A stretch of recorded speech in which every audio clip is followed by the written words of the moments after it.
O sol ainda não rompeu o horizonte, mas o calor já está dentro do quarto. Um quarto que não é quarto, se é um canto de chão batido, num cômodo nos fundos de um sobrado de Salvador. O ar cheira a suor velho, a erva queimada, a madeira úmida. Esperança abre os olhos e sente imediatamente que algo está errado. O corpo pesa mais do que deveria.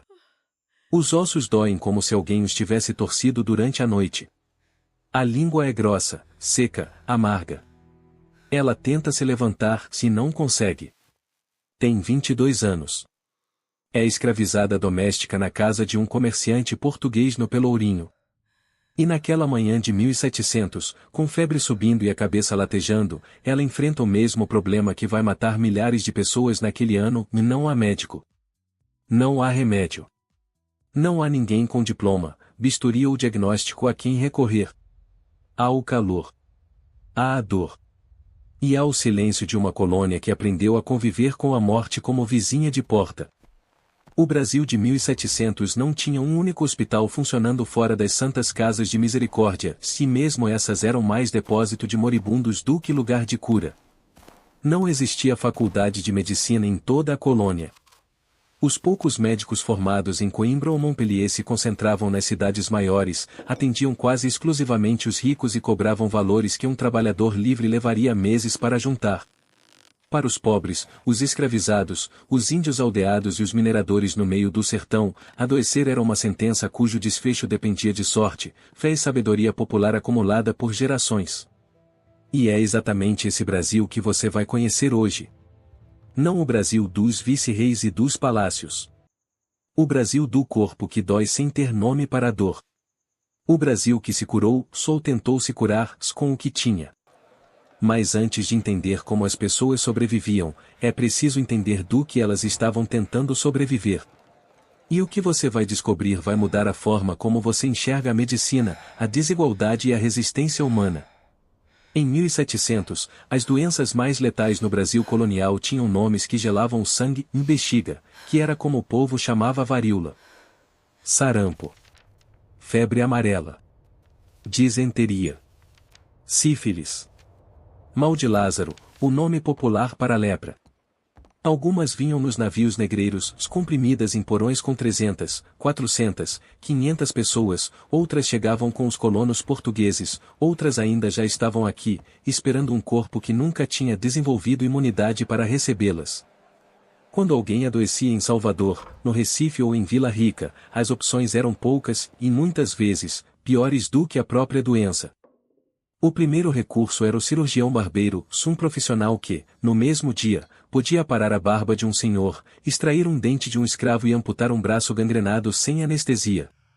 Esses homens tinham licença para praticar sangrias, aplicar ventosas e receitar purgas à base de mercúrio, calomelano ou óleo de rícino.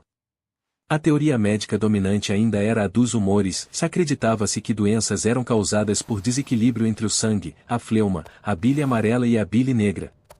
A solução, portanto, era tirar o que sobrava, sangue pela veia aberta, bile pelo vômito induzido, fleuma pela diarreia provocada. Uma sangria realizada por um barbeiro em Salvador custava entre 80 e 120 réis em 1710, aproximadamente o equivalente a 2 dias de trabalho de um artesão livre. Uma consulta com um médico formado, nos raros casos em que havia um disponível, podia chegar a 1.200 réis, fora o custo dos remédios importados de Portugal, que chegavam meses depois de encomendados, muitas vezes já estragados pelo calor e pela umidade da travessia atlântica. Para quem não podia pagar nada disso, se a maioria não podia, restava um universo paralelo de cura tão rico quanto pouco documentado. E se você acha que o que viu até agora é surpreendente, espere pelo próximo capítulo. Se você ainda não se inscreveu neste canal, esse é o momento certo, porque o que vem a seguir vai mudar a forma como você enxerga o Brasil que ninguém te contou. As benzedeiras operavam nas beiradas das vilas e nos fundos das fazendas. Conheciam o nome de cada planta da mata, a hora certa de colher, a forma de preparar. Usavam arruda contra o mal-olhado, guiné para a febre, erva cidreira para os nervos, sucupira para a dor de dente. Muito do que elas sabiam vinha dos povos indígenas, um conhecimento botânico de milênios que a colonização tentou apagar mas nunca conseguiu destruir completamente. Mas havia momentos em que nem a benzedeira, nem o barbeiro, nem o médico importado de Coimbra conseguiam fazer nada. Havia momentos em que a morte entrava em uma vila e não saía enquanto não levasse a metade dos seus habitantes. Em 1695, uma epidemia de varíola varreu o interior da Bahia. Aldeias inteiras de indígenas foram dizimadas.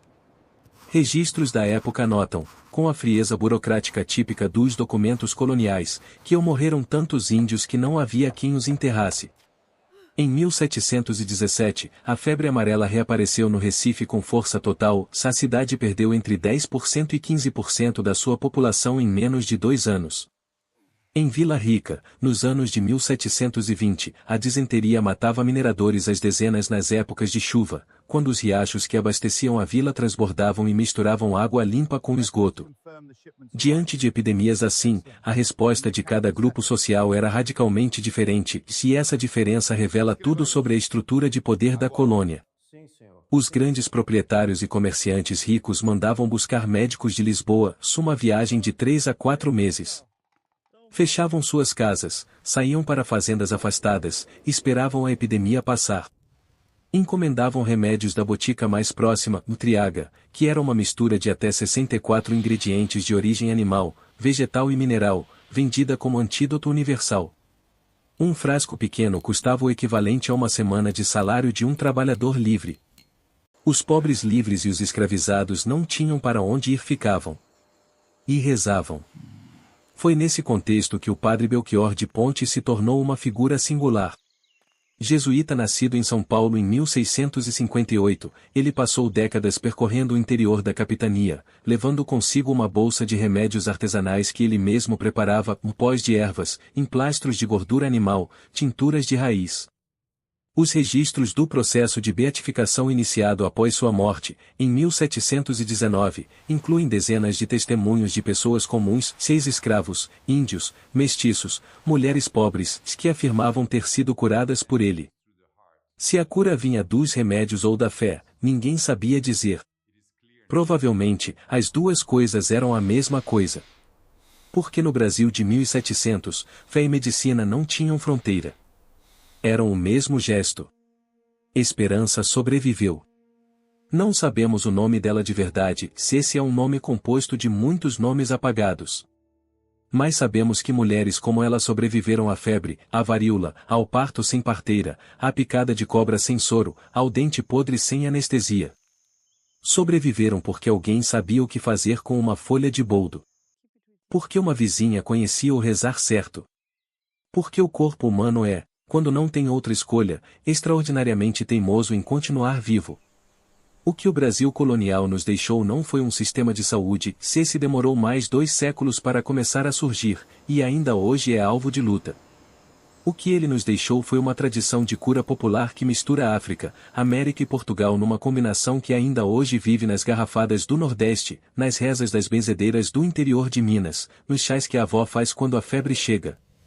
A Organização Mundial da Saúde estima que 80% da população mundial ainda recorre a alguma forma de medicina tradicional como primeiro recurso.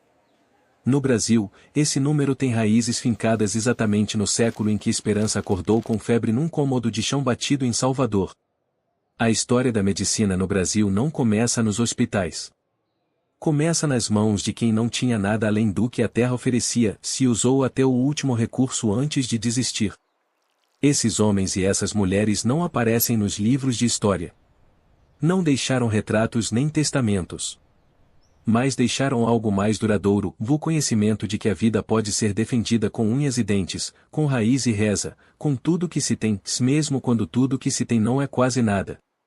Se esta história te tocou, se apostamos que tocou, compartilhe com alguém que ama a história real do Brasil, curta o vídeo, inscreva-se no canal e ative o sininho.